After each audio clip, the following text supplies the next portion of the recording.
Elvis Presley segueix viu i es va inventar el seu funeral. Walt Disney va ser crionitzat per tornar a la vida en un futur. S'amaguen cocodrils a les cloaques de Nova York. Totes aquestes són llegendes urbanes i n'hi ha moltes més. La dona que va morir en un accident de tràfic a la curva de Solla, crec, i sempre està aquest mite de que surt en els accidents o això, està per allà a mi pel vespre. Home, sí, per exemple, ara que és recent, la mort de Michael Jackson, que diuen que és mentida.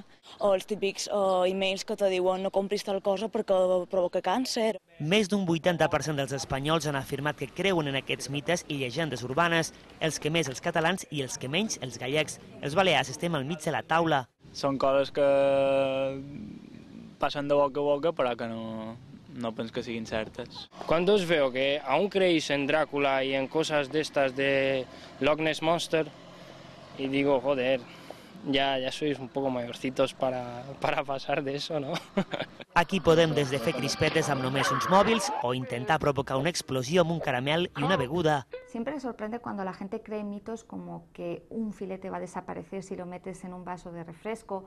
Estos mitos son falsos. Y por eso se llaman leyendas urbanas, porque es la ciudad donde todos nos comunicamos con todos, nos cruzamos con todos, decimos algo a alguien al que luego no vemos. Llegenda urbana o realitat, sempre hi haurà qui s'escarrufi quan vegi algú misteriós a la carretera.